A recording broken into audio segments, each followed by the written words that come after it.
Things are changing. Can you feel it? I can. The mood in the design, architecture, build space community is changing in response to external factors. By the day, those external factors are being felt in numerous ways. Now, I'll give you an example. And we don't talk about this much, nearly enough, actually. Hardening of the enclosure in architecture is leading to new ways architects are approaching the exterior envelope of projects to address the threats brought on by climate change. Remember global warming?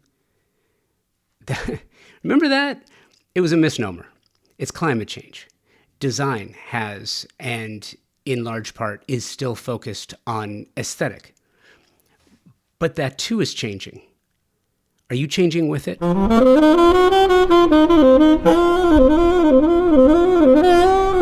Change is hard. All change is hard. But without change, there's no evolution. Without evolving, we do the same things over and over, regardless of the outcome. I've changed. Convo by Design has changed. Seemingly everyone has a podcast now. It's true. And it feels like every editorial headline is, quote unquote, something by design. That too is true. 12 years ago, neither was that way. I see how my own editorial approach has changed. These conversations have changed. We share these together each week, and that too has changed. And it's because the industry is changing, and not by choice per se, but because, as the quote from Moneyball goes, adapt or die. Today, you are going to listen in on my conversation with Steph Schlegel, founder and chief creative director of Studio Seva. This Westport, Connecticut-based creative blends a holistic approach with a technical application. Steph shares her thoughts on a number of ideas affecting the business of design today. And these ideas are not going away anytime soon. They include an appreciation of and learning from failure. That is so important. Experience and collaboration. Exploration of style, techniques, and materials. Styling and photography. So important.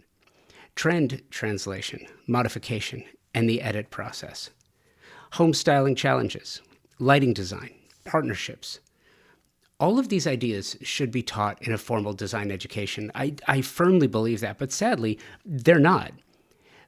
But you can find them explored here. So enjoy this episode with Studio Seva's Steph Schlegel, and you're going to hear all about it right after this. At the highest level of design, the absolute best specifying designers, architects, landscape designers are all highly focused on the technology and performance of products and materials today. You have to, because the products you specify for your projects have to perform and they have to last. That's one of the reasons why I am so proud to be working with TimberTech. Their focus on the technical renaissance of synthetic decking is literally changing the conversation about innovation and performance. It pulls focus on three priorities homeowners have and expect from the products their designers and architects specify for their luxury projects. 1. Aesthetics must match the overall design and fit visually. 2. Durability and maintenance. I've told you about my board flipping stories from my own wood decks.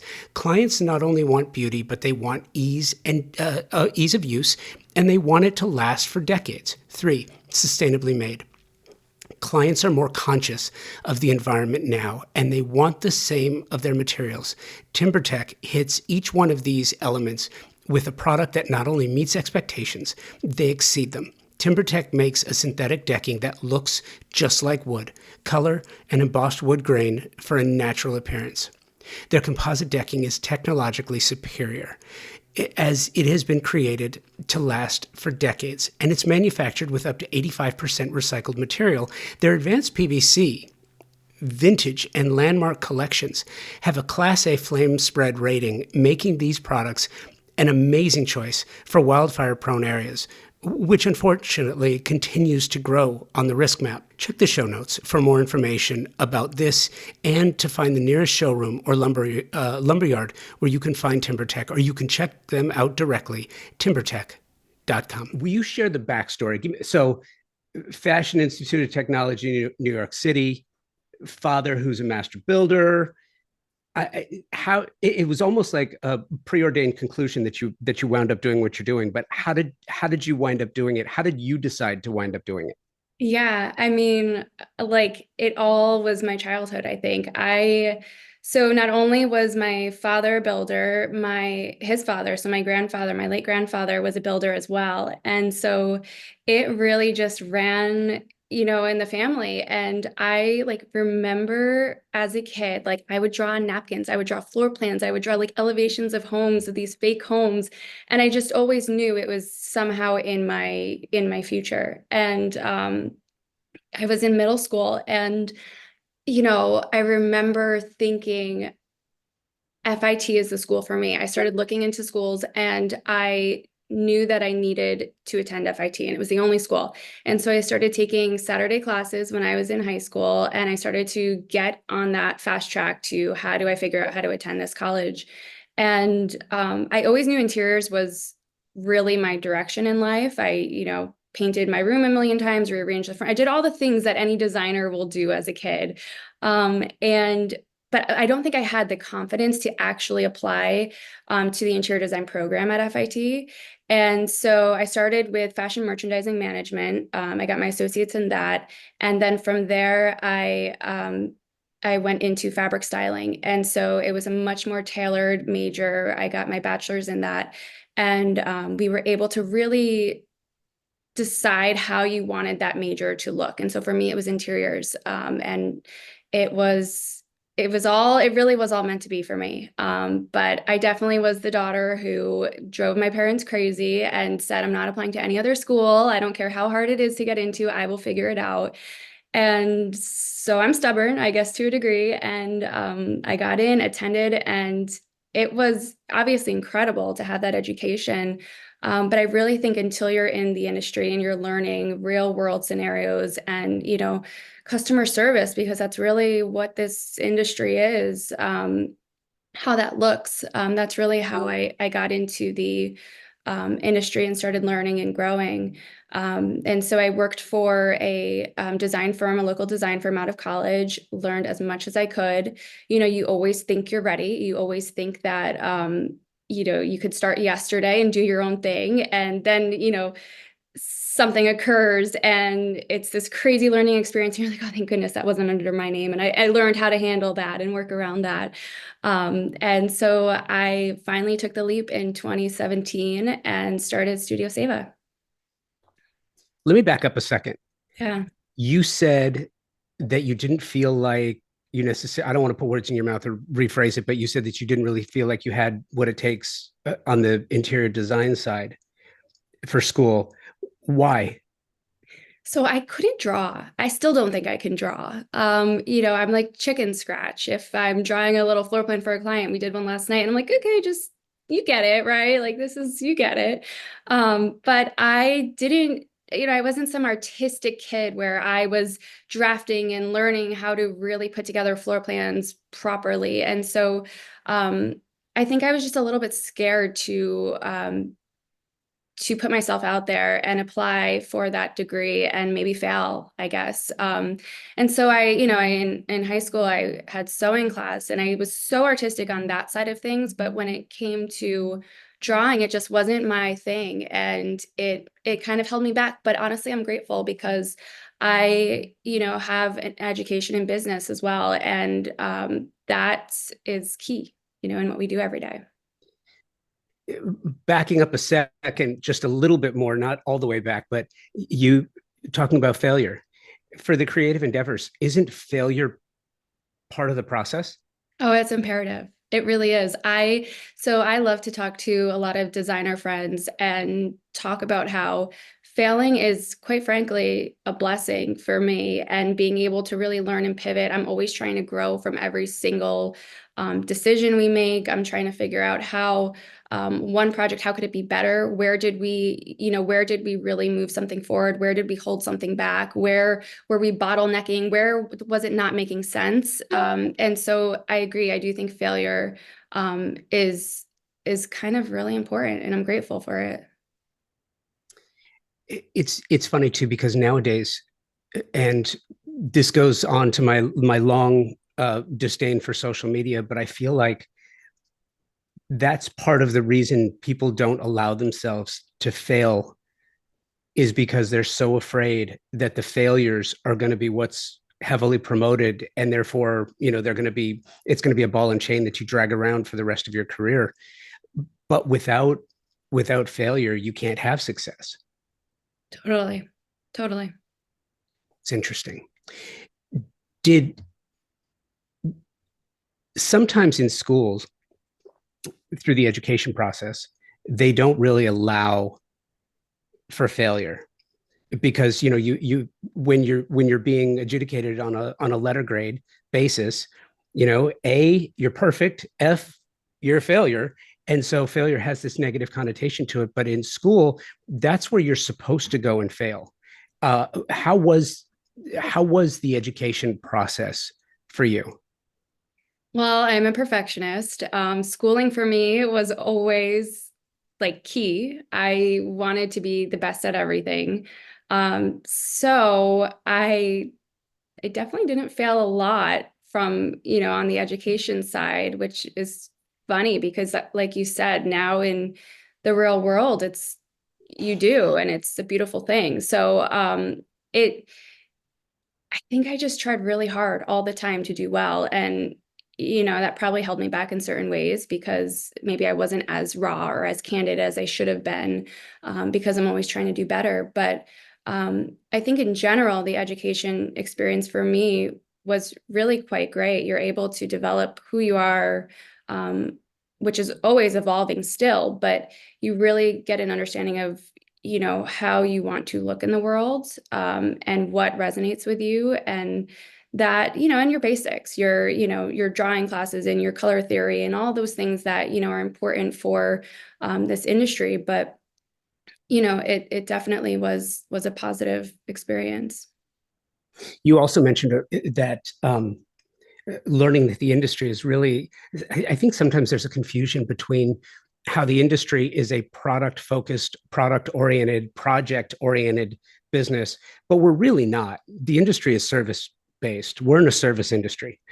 Yet at the same time, you probably saw a great deal of that. I imagine you're the kind of kid that was on job sites with your dad or your grandfather, Yep, exactly.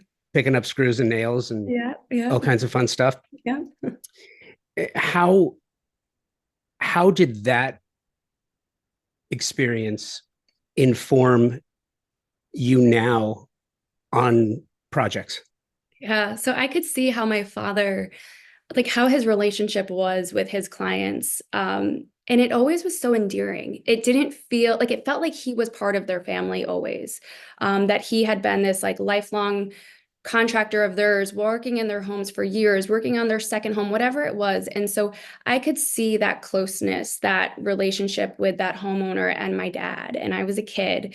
And, he was obviously an entrepreneur, and he had this way of being able to just connect with the homeowner and make them understand why he was doing a certain, something a certain way, and taking great care in everything that he was doing. And so I guess, I mean, I've never thought about it until you asked this, but now looking back, it's like I could see that interaction. And I think that helped me develop this understanding for my clientele, the trades that I work with, and really nurturing that relationship, and being open to collaborating. I actually, a joke that my dad would always say to me was, earlier on, he'd say, gosh, designers, they're tough. Like they really can screw up some of these projects. And it's like in a joking way, but I always said, I'm going to prove my dad wrong. I'm totally going to be the best designer who can get along with contractors, who can collaborate, who can make things better, who I can learn from, who they can learn from me.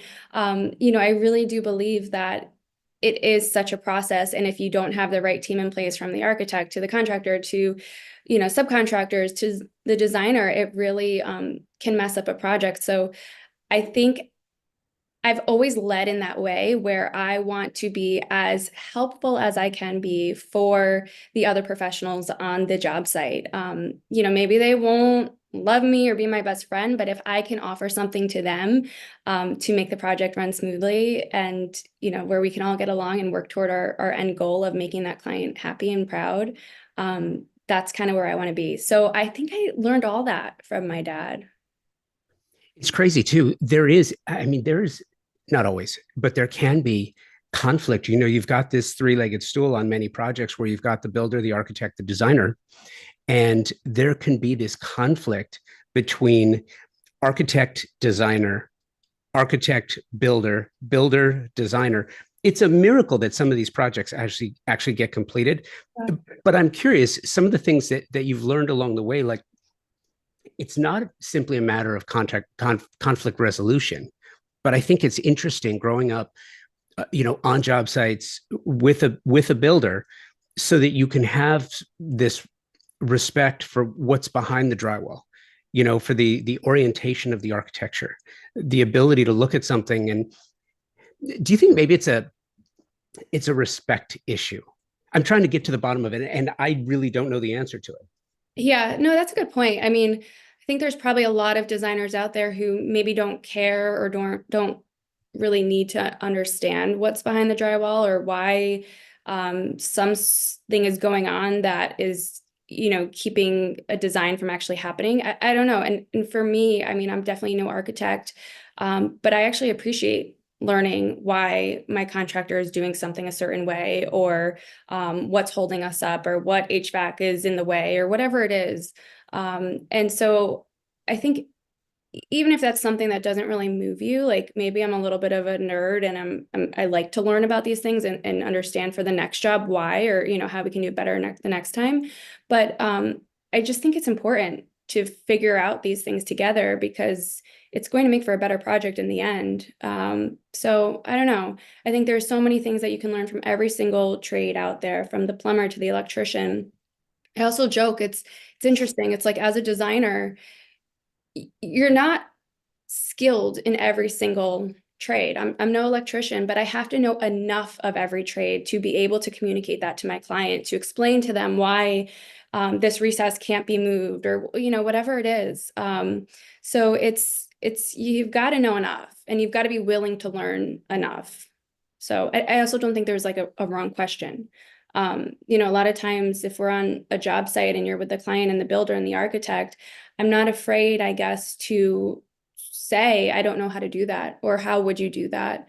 I think it's kind of all about leaving your ego at the door and just, trying to figure it out. So true. But I will tell you, there are bad questions. I'll give you one. Can I just hire you and pay you a retainer for your discount? That's a bad question. An awful question. I hate that question. Right. Um, I love your work. And one of the things that I really love doing is exploring your work a little bit. And in a little while, we're gonna do that. But I wanted to talk to you first about style. You I've often got into this conversation with creatives about style, and I've gotten two different kinds of responses, and I'm just fascinated by it. One response is, I don't want to have I don't want to be defined by a signature style because I want every client to believe that I can do what they want me to do for them. And then you have the other group who says, no, I have a very distinct style, and the clients that come to me for that look. Not every project is the same, but and I've come to kind of define it as fingerprints. Like every creative will have a fingerprint tantamount to through lines in their work. They'll be different, but the through lines are always very similar or the same. Which side? I think I probably know the answer to this, but I don't want to put words in your mouth. Which side of the equation do you think you fall on? Ooh, I it's so tough. I think I would say the latter. I don't know if that's what you were thinking, but I have a, it feels uncomfortable to even say that because while I do find that we're fortunate enough now to have clients come to us and say, I love what you do, just do you. Um, I obviously am very flattered by that. It still feels strange to me that people like what I do. I don't, it's an odd concept, but um, we have a lot of clients or prospective clients who come to us for that. However, I really believe that our projects, sure, there is a fingerprint of us, there's characteristics of our work in every home we do. And I'm sure a lot of our clients would say, oh, I know that's a Studio Save a Home. I can tell. But I really am a big believer in that our homes are a reflection of our clients. And so I guess a lot of them are aligned with our general look, the livability, the texture, the warmth, the classic silhouettes, and things like that. But I do think that every home, in a way, does feel or should feel like that homeowner, if that makes sense. You are listening to my conversation with Steph Schlegel. We'll be right back. The most important word in the design industry today is service. Product, incredibly important. Price, important. Selection, incredibly important. But stellar service is the premier idea that can make all the difference in the success of any project. This is how design professionals like you demand great service for your projects. And you get your favorite brands in one place with expert, knowledgeable, and non-commissioned professionals to help you specify the right product for each of your projects and get the best price. Non-commissioned, that is incredibly important. And at Pacific Sales Kitchen and Home, a Best Buy company, that means their only incentive is your satisfaction. Pacific Sales Kitchen and Home, a Best Buy company, has just that with over 60 years of service in Southern California. Pacific Sales is your destination for exploration, advice, inspiration, all the best brands, great prices, the best in the industry when it comes to service, and you know it's reliable. You know that you are going to get predictable results, reliable results every time. And now you have the Pacific Sales Kitchen and Home team to help you with their Pro Rewards program, which is a trade program unlike any you've ever experienced before. Earn 3% in Best Buy e-gift cards or 2.5% in a reward check for every qualified and delivered sale, in addition to special trade pricing, exclusive offers, access to exclusive special events, and so much more that I can't even begin to try and list it all here. And here's the cherry on top. Access to exclusive builder trade incentives from top brands and the stellar service you deserve from a company that has been serving the industry for over 60 years. Now, terms and conditions apply to the Pro Rewards program and builder trade incentives. So visit a Pacific Sales expert at a showroom today for full details and learn how you can unlock additional savings and benefits. Don't miss out on the opportunity to work with the best of the best. Visit Pacific Sales Kitchen and Home today and elevate your projects to new heights. The Design Hardware Showroom is a space where specifiers can go and find an incredible selection of high-end faucets, luxury tile, natural stone, wood floors, and bespoke hardware, and so much more. Select products are presented in a holistic manner, strategically arranged to stimulate creativity and transition your vision from the conceptual stage to a fully realized space. You will find everything you're looking for, even the products by brands you didn't know you didn't know. Surprise and delight. Am I right? All under one roof on 3rd Street in Los Angeles, just up the street from the Grove. Conveniently located, free parking available. Stop by to find inspiration, collect samples, get expert advice, and tackle everything on your specification list all in one place. Visit them online at designhardware.com, at Design Hardware and Flooring on the socials, or in the real world, 6053 West 3rd Street in Los Angeles. Yeah, no, it does. At the same time, would you consider yourself a minimalist? I would say yes. I would definitely say yes. But And I it's love interesting. layering. I love texture. I love all the adornments and the vintage elements that can really make something feel not so minimalistic. I totally get that.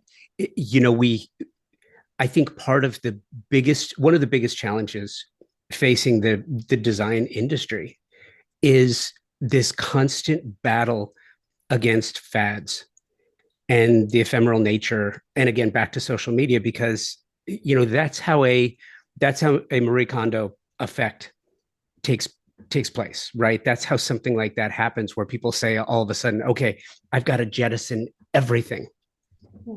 So funny too, if you look at practical application, you look at the proliferation of Marie Kondo and that idea, and then you go into a pandemic where everyone basically had to rebuy all of the stuff that they jettisoned prior to that. It was crazy. Yeah, totally. I mean, it was absurd, the whole phenomenon of that, quite frankly. Yeah. So, and I think that sometimes when something like that happens, certain things like minimalism will then take a knock temporarily. And I think it always comes down to balance, right? Whether you're a minimalist or a maximalist, most people are not on the fringes. I think most people fall in the middle to some degree. Yes. Absolutely. So, talking from a holistic approach to design and working with clients, how do you get to true need? How do you get to true value? How do you get to true desire? Yeah. That's a great question. I think it's taken a lot of time to really hone in and try to perfect the process early on as much as we can, and really listen and really get to know our client. And a lot of that is done with an initial questionnaire that we have them fill out. And, there's all the questions on there, from like, what's your favorite drink, to what are the colors you love, to, what do you want to incorporate from your existing home into your new one? But my favorite question, and I think this is where we get to true need and understanding the project at hand, is how do you want to feel in your home? And what that does is it allows our homeowners to, in simple terms, kind of craft out what that looks like. We have clients who will say, I want my house to feel proud and welcoming and impressive and warm and cozy. And I think by allowing them to really show us and tell us what those most important 5 words or whatever it is to them, it allows me to really get a sense of how that home should look. Because I find that when you ask a homeowner, do you want a modern home? Do you want a traditional home? All those words get so mixed up, and they don't really know how to explain that because they're not designers. They don't really know what that means. Who knows what that means? There's so many different words that can describe different looks. So of course we have them submit reference images of inspiration that they love, but really being able to then pinpoint how they want that home to feel and how they will be using that home. Is it a vacation home? Is it a family home that they're going to grow into? We're able to develop that understanding. And like I said early on, we are getting to know them. We're asking questions that might not be super direct, but they're telling in some way of how they live and how they want the house to function for them. Um, and I think that's how we are able to really craft a home that's a reflection of who they are. Where did that start for you? Because I feel like one of the true superpowers of great designers is being able to understand through the verbiage. Because clients will do.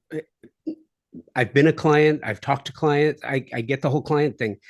We rely on clients for the business. At the same time, you will take one word that has a different meaning. They'll come to you with all they'll text you and email you all of these images from social, from Pinterest or from Instagram, like, I want this. It's like, well, you're showing me and telling me you want this, but you're saying something completely different. How do you parse that? How do you sift through and get to the origin?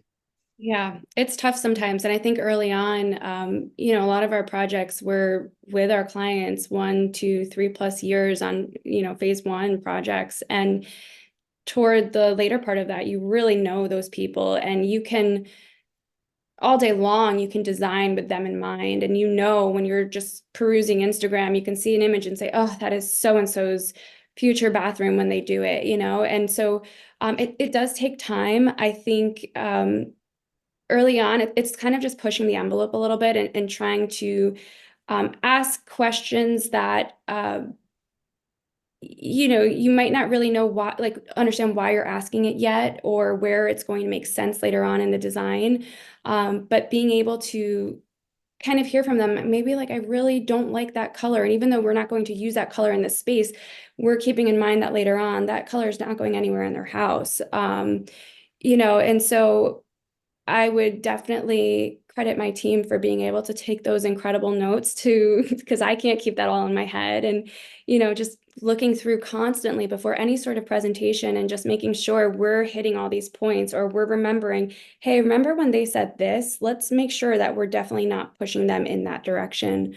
But at the same time, it's our job, right, to guide them and to give them something that they couldn't do themselves. So there is this fine line of really understanding and listening, but also being a professional and showing them exactly why they hired us. One of the other things that you do, and we're going to get to this in a minute, is I look at the way in your portfolio and your projects that you have shot your projects. Your styling and merchandising is exquisite. It really, really is. And I'm curious if that was something that transferred from your formal education, or is it something that is just innate and you do on your own?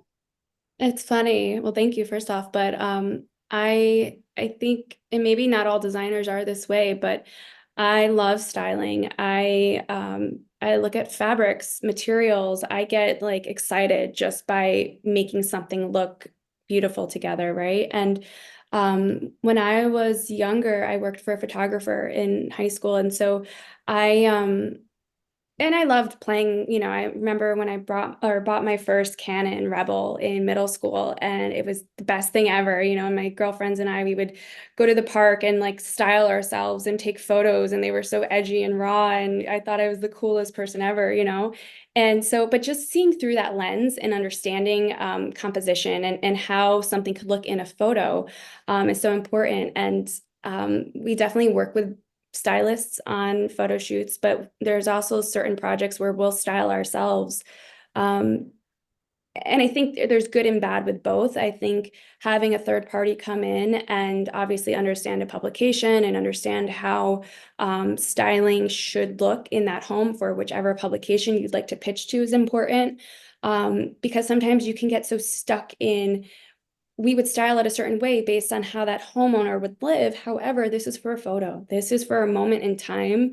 And that's the most important thing in that moment. So I really enjoy all of it. And what's funny, Josh? So we started photographing our work, I guess last spring. So spring of 2023. I started Studio Save in 2017. So what is that, 6 years, where we did not photograph one project. And now I look back and I'm just like, what was I thinking? Like, why did and there was always this excuse. It was always, we're too busy. We've got so much going on. How do we even start this? There's too much. But really, it was just foolishness. I don't know. And maybe a reason that, while I was proud of the projects and I love my families that I work with, I still think it was that, like the imposter syndrome of like, oh, but how could I photograph? Like, how does this, people want to see this? Are we sure? Like, and so we really just worked, by referral, and we were very fortunate in that. But I just think it was so silly not to professionally have our work shot. I don't know. No, I think you nailed something. I think, gosh, it's really interesting because I think it's one of those things. I personally believe that every project should be shot, not necessarily from the beginning, because not every project needs to be seen soup to nuts. You really, really don't.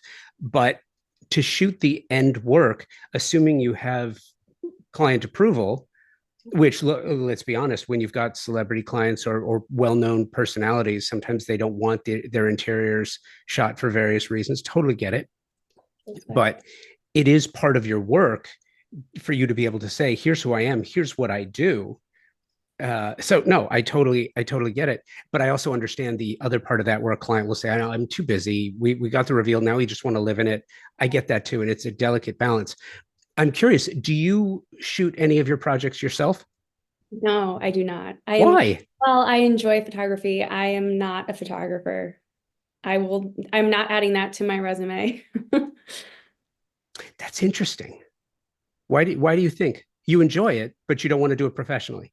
I enjoy it, but I don't think I can capture our work the way a professional could. And I also welcome once again a third party, somebody else who can see a project a certain way because while I might feel like I'm good at what I do, there's other professionals in the industry that can only make that better, right? So it's important to have all hands on deck. Yeah, no, I get it. Shifting gears in an absolute ridiculous way. I heard Lime Wash is your middle name. Yeah, it is quite. I love lime wash. And it's funny, like there's so many people and so many designers who incorporate it into homes, and I'm all for it. I think though it's important to always recognize that um, backing up for a second, trends are just not my thing. And so I'm hesitant that lime wash could feel trendy to some people. I think when it's done in the right application, in the right home, it will never feel trendy. It's timeless. It goes back for centuries. So I think as long as you can walk into a space and understand why there's lime wash in that home, we'll do it all day long. But there is, just like with any trend and, seeing it repeated a lot online, there's that concern that it could just become the next Zalish tile that, once again, should be done in the right manner. But yeah, lime wash it's everything in our designs. And that sort of speaks to the point where you don't want to get to a point where you do the same thing. And I think that's the differentiate. It's a finer nuance between that and having a signature style or a through line that comes up in the work. Having a design TV show where they put shiplap in every room of every house of every project. Shiplap is great. It's a great look until you put it everywhere on every project. Then it becomes, when it's ubiquitous, it's not special anymore. Yeah. Growing up in Southern California and living in Manhattan Beach and watching every new build come up as a Cape Cod mod. So basically, every 90s Mediterranean that was torn down was replaced by a Cape Cod mod, with the white and blue. And then before you know it, it was like really cool when it first came out. But then it's everywhere Yeah. and it's not special anymore. And I kind of feel like that's the superpower. How do you stay on top of that? There's nothing wrong with trends, right? Trends are great until they become trendy. Then when Yes. everyone jumps on it, then there's this recoil, this visceral reaction, which causes designers to say, okay, no more lime wash because now everybody's doing it. And I think that that's tragic because there's a way to use it's a tool, right? Yes, agreed. And I don't think I will ever stray from lime wash. I think um, I have to be careful because I will have clients approach us and say, I love this. You did this. I've seen it. I want this in my home. And if I don't think it's right in that room, in that home, I will politely try to guide them elsewhere. It doesn't mean we might not use it in a powder room or something and make it really special, this incredible jewel box, but um, it needs to make sense always. Yeah, totally agree. Let's go to the projects for a minute because one of the things that I absolutely love to do is, talk about the work, which is great, and then to talk through the work, which kind of showcases the application of it. And I will say, I always say this, yes, I understand this is an audio podcast. However, go to the show notes. You will find a link to Studio Seva and the projects page. And I just let's start with Rock Creek Yes. I'll start with the first. One of the things that I love about your work that I really do appreciate is that there's a minimal approach to the work, not overly minimal, but it's practical. It looks comfortable. It looks like a place where you can just go kick it. And I really do have an appreciation for that because that's not easy to accomplish. Yeah, no, it's true. And I think very much what we do is make our homes feel like you can live in them. And there's so many designers in our area where everything is so precious and beautiful. And I'm all for beauty. I'll walk into a store and of course pick the most expensive item, and my husband will laugh at me and say, "Of course, that's what you would choose," And so I can appreciate all that, but at the same time, I want to live in our home. I want to have those memories. I like even down to, and this is probably very controversial, but I'm a big marble proponent. I love marble. And actually, I love etch marks in marble.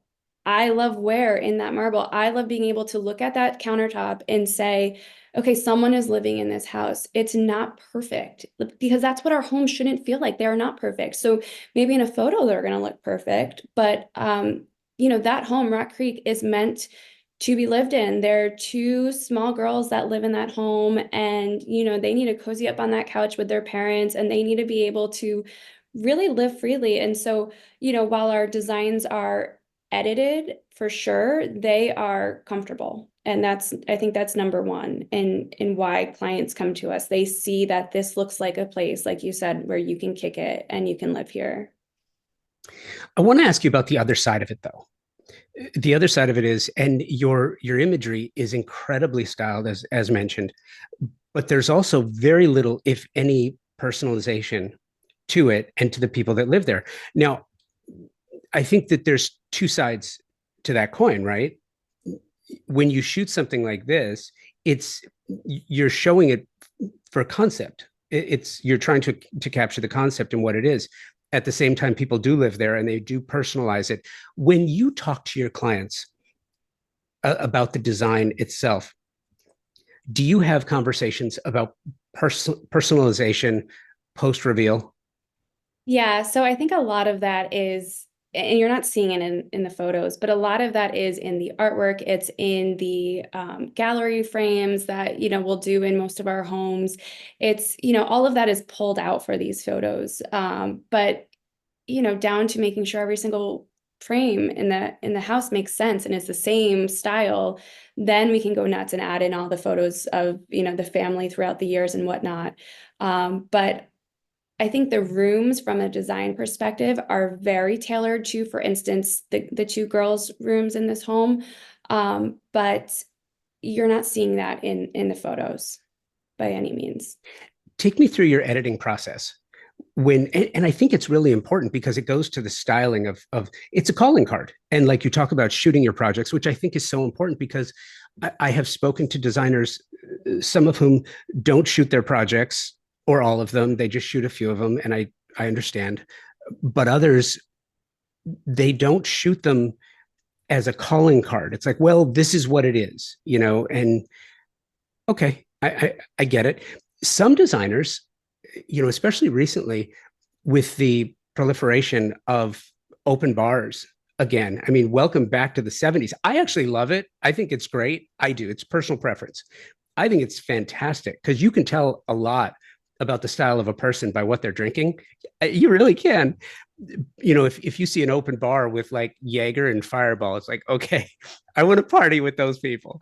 But some are much more inclined to go clean lines and just show something that is how do you edit yourself?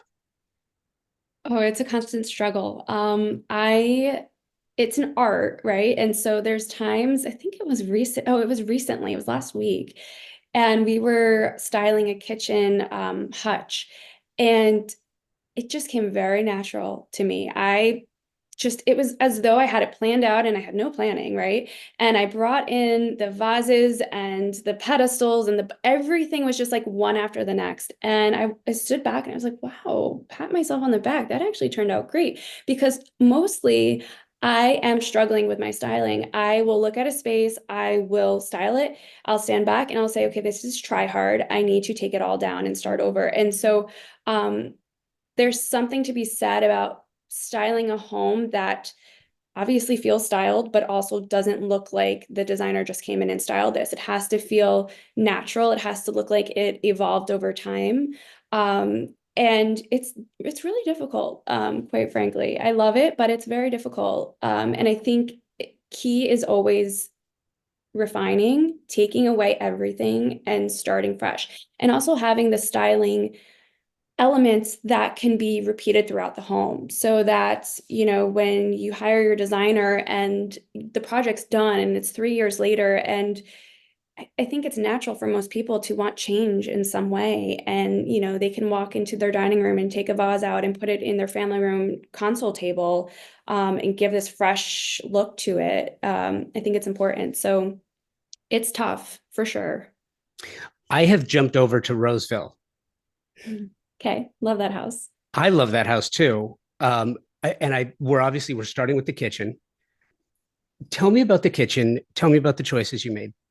Uh, that family is very cool. They're local and they just wanted this like kick-ass space, where it felt very custom. It feels organic, black, natural, wood elements, white, and just really cool pieces. And so we definitely evolved a lot of the design around the Thomas Hayes stools. We knew we needed them for that home. It was a non-negotiable. And I was obviously all for it. And we really just had a fun time working through the design of it. I mean, I remember rendering the kitchen a couple different ways where we had black cabinets, white island, and reversed the same elements, but just in, a different fashion.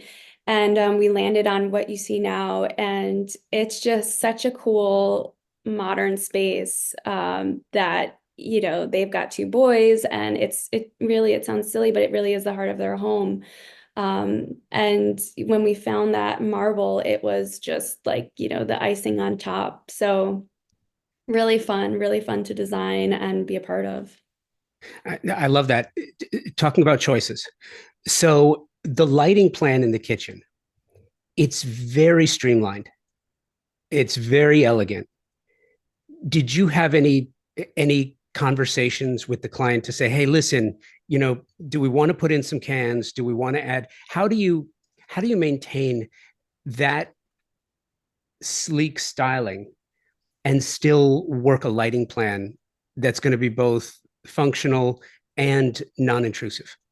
Yeah, so we honestly didn't do much here. I mean, we gutted the whole first floor area. And so, but in terms of the layout of the kitchen and the lighting plan, we kind of worked with the existing. We knew we had pendants in the same location generally. We had the fixture over the table that we swapped out. And we reworked the recess plan a little bit so that it would continue into their family room and just give much more light. The house is very airy and bright with the way the windows are situated.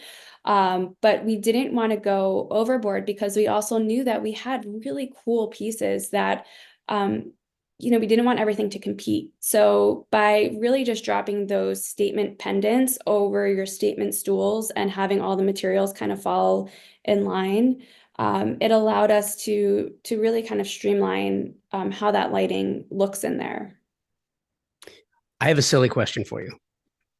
In looking through, and I think I'm looking through the whole first floor, do you edit outlets out of the imagery or do you hide them?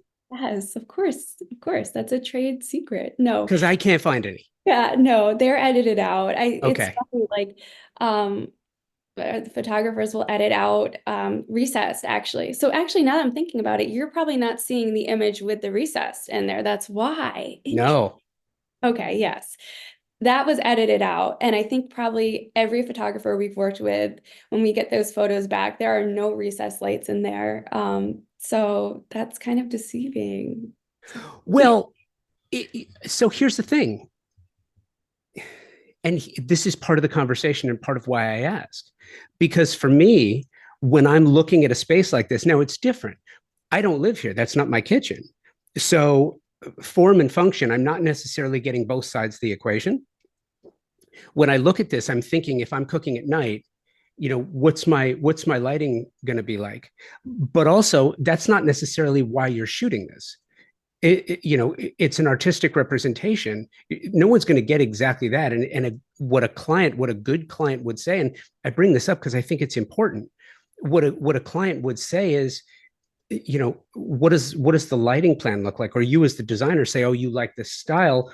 Well, now here's how we address the lighting plan, and here's how I did a panel recently at West Edge, connected versus unconnected, right? Which covered everything from TVs and tablets in rooms to outlets and USB ports to how families and friends and loved ones actually engage within the spaces that are crafted specifically for them. And I just feel like we don't talk about that enough in the industry. Like if someone says, "Oh, I love this kitchen. I want that." You're not going to build that exact same kitchen for another client. I mean, that's just you're not building you're not doing a design house on a tract for a tract home. You're doing something unique for each client. So, do you have conversations like that? Totally. And I would say half of our clients are very intrigued and interested and want to incorporate those special elements into their home. And then I think half of them unfortunately don't really look at that and think it's that important. And so we will guide them and tell them what we think will make sense or make a big difference in the way they live. Even down to like it's so basic, but down to dimmers in homes. And I know it sounds like, well, of course you'd have a dimmer on most lighting in your home, but there is nothing more special when I walk into my home at night and I have my dimmer set to a certain percentage and I can relax. It welcomes you into your home and you can say, you know what, I am here now to relax and unwind. And, when guests come over and you're entertaining, having the lighting percentages at the right spots. And some people just don't know that or don't live that way. And I think it's important. Yeah, no, totally agree. So, with regard to this particular kitchen, tell me what else I'm not seeing because obviously we've got the paneled refrigeration and then you've got the wine column in between the two, which I think is really a cool touch. What else is in this that I'm not seeing? You've got, well, I'm trying to think of the photos. You definitely have your microwave drawer in the island that we hid on the other side, so you're not really walking in and seeing it. You have your range, of course, your sink, your dishwasher, your panel dishwasher. I don't think we opted to do well, we have the wine column, but we don't have beverage drawers in that home. It just wasn't something that, they felt was mandatory. We would obviously sacrifice storage for that. But we definitely have the wine column, which was key. We played around with kind of placement of that and just thought it would look so epic having that be, that focal in that refrigeration center over there. But then you walk into this massive pantry, and that's probably not, I don't think you see that in the photos. But they've got, this great pantry that houses all the things. And right off of that room is their dry bar. So once again, just a statement, beautiful. We repeated the same marble in that space, brought in the white oak cabinetry, the dirty glass mirror, and it's just, it's a vibe over there. Seeing what you do with marble, talk to me about your relationship with your fabricator. You got to have the right fabricator. It is important. We work with two really great fabricators locally, and I mean, I've worked with fabricators in the past when I've been on job sites that contractors bring in, and um, having them understand your expectations too is really important. And so when you work with the same fabricator over and over again, they know how to do things the way you like them. And I can also feel like I have a professional on my side who will do the job, to the nth degree and make sure that it is perfectly executed. And so a lot of that is, we'll meet our fabricators. We'll of course lay out the tie or the stone, and make sure that veining, everything is done right. But yeah, it's a make or break. If you do not bring in the right fabricator, jobs can definitely fall short. And I guess that goes back to, this being a service industry and partnerships and relationships. You are New York adjacent, so you have access to world class display, world class services, world class choices, which I think are great. Do you also feel the need then to not necessarily travel out to go to shows, or is that something that you do? We definitely go to High Point every year. We typically go twice a year. This year I was busy getting married, so I couldn't really, that's a bad excuse. I mean, I was back, but there was a lot going on. But I really enjoy it because not only do you obviously get to see what's new and innovative in the industry when you go down to market, but you get to be with your people. You work hand in hand with these people all year long, to really develop and bring to light some incredible designs. And when you get the opportunity to hang out and have a glass of wine and talk business with, all the people who have your back, um, it's incredible. So we love to go down to market, and really just experience that. But, the city is great. Like we have it here. It's, everything is at our fingertips, which is, we're really fortunate, because we do like to sit on things. We do like to try out comfort and really feel like the quality of the pieces that we're putting in our clients' homes, are built to last, because a lot of times our clients don't get to sit on the furniture. They are really looking at us and saying, okay, if you think this is good, and if you understand that I like this type of comfort level for my couch, and we are proposing that sort of couch, they know that they will get that, right? And so we have to do our research, and we have to make sure that we're showcasing the right pieces for them. How do you specify new product? How do you find new product? This is one of the things that keeps coming up, is how designers and product companies find that common ground. It used to be, well, send me samples. Well, people don't really send samples anymore to that degree. And people don't really have, especially those who are working out of a home office, don't really have the space to house all the samples anymore. How do you find new product? What's your source for discovery?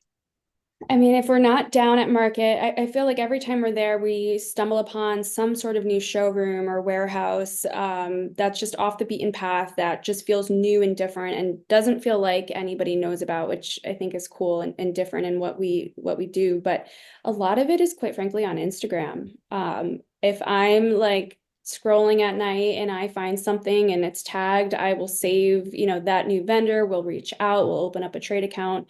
But a lot of it is just, you see images of rooms. It's like an overload of design all the time. And, you might identify a certain light fixture once or twice, or then see it repeated in someone else's project. And, I like to go through that research phase where I'm really trying to discover who that vendor is, and what their product line looks like, and can it fit in our clients' homes, and make sense for what we do. So I'm always trying to find what's new and different, because it can get very stale, using the same products over and over again. So it's fun for us. It's like a hunt. Yeah, no, I love that. What's more important, price or service on the vendor side? Oh, I would say service. Um, we work with some incredible vendors, and so while we like to bring in new all the time, new vendors, there's our tried and true manufacturers that we'll work with, and that's because we know that they have our back. And even the best vendor out there who can produce the most exquisite lighting or furnishings, um, things can always go wrong. Something can arrive damaged. A light socket isn't working on a $20,000 fixture. And now you're like, well, how do we get this light to work? Right. And so knowing that that vendor has the right service behind them that can help you and in turn then obviously help your client and make sure that we're delivering that finished look. I think that's kind of everything. I love that. And I love this. This is great. Okay, so last question for you. So you're a basketball fan? I am, but you know, I inherited that from my Mm, who's your team? well, the San Antonio Spurs. He is from Texas, so therefore I Okay. now. All right. Okay. I'll take it. Perfect. Steph, thank you so much. This was so much fun. I really appreciate the time. Thank you, Josh. This was a delight. I appreciate it. Thank you, Steph. I love this. I enjoyed it. Thank you for taking the time to do this. Thank you to my incredible partners, TimberTech, Pacific Sales, and Design Hardware. Amazing companies and great friends to the trade. So please give them an opportunity for your next project. Thank you for listening, subscribing to the show, and sharing with your colleagues. If not already subscribing, please do so you receive every new episode automatically to your podcast feed. And keep those emails coming, convobydesign@outlook.com, and follow the conversation and join in on the conversation on Instagram, convobydesign with an X. Until next week, thank you for sharing this time together. Until the next episode, be well, stay focused, and now that it has truly arrived in earnest, try to stay above the chaos.